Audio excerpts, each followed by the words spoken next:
Hello, everyone. Today, I want to talk to you about how a certification helps you in the job search for DevOps or SRE role. Um, so, first step in this process is a recruiter. Generally speaking, recruiters don't have a whole lot of knowledge about the space they're in. They may not know the details of DevOps and Kubernetes and cloud and whatnot, right?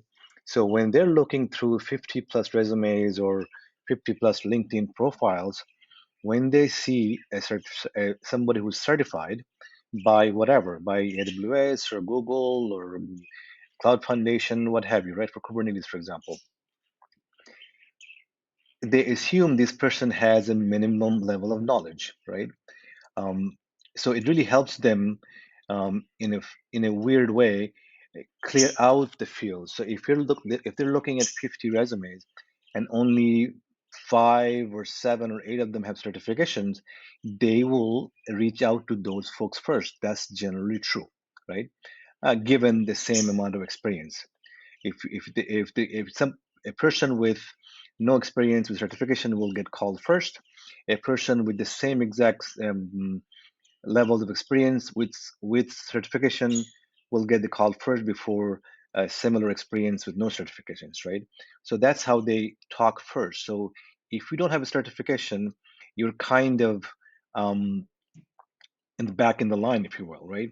Now, once you pass the recruiter, which is most of the time, generally recruiters, if you're talking to the recruiter, they will pass you on, 80, 90% of the time. The hiring manager also looks at anywhere between 10 to 20 resumes.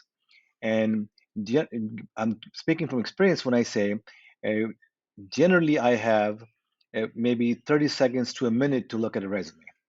I look at the last experience, I look at the details, I look at what kind of work this person has done, but I also look at, or at least stands out for me, if this person has 1, 2, or more certifications. Um, Again, all things equals, I would call up the person with certifications first because I assume this means a minimum level of knowledge, right? Also means that this person has taken the time and effort to actually go through the process. So that's generally why a hiring manager would talk to a person with certifications first. Also, when they're interviewing, and this applies to the senior engineers as well, when the hiring manager passes them on for a technical interview, deep technical interview, is that when you talking to somebody who has certifications, you tend to ask easier questions, especially if the certification is something impressive like CKA or something like that. So the levels of questioning is easier when you have certification. That increases your chance to go to the next step. And the next step is senior engineers. It is less true, but it is still true that overall your chance of getting a deep technical or difficult interview is less when you have certifications because again they assume that you have certain level of knowledge, especially in this at this level when you reach the senior engineer's technical interview, you have if you have multiple certifications, then the interview is easier because they try not to offend you by asking a question that you may not know, and they think maybe in certain cases you know more than them, right? Let me see how much time I got. 1 minute left. So in every step of this process, you get a sort of a special treatment if you have certification.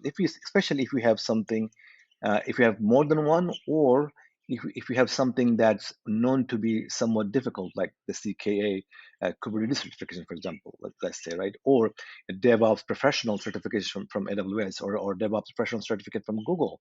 Those are harder than the other certifications. So when you have them, you have a much higher chance of getting an easier interview. By the time you get to the VP of engineering, he or she will not care much about technical. He or she probably is more interested in cultural fit to the organization and whatnot, right? Sort of a sanity check.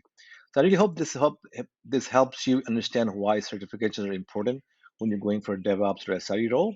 If you do benefit from these videos, please like and subscribe. That helps me with the YouTube algorithm.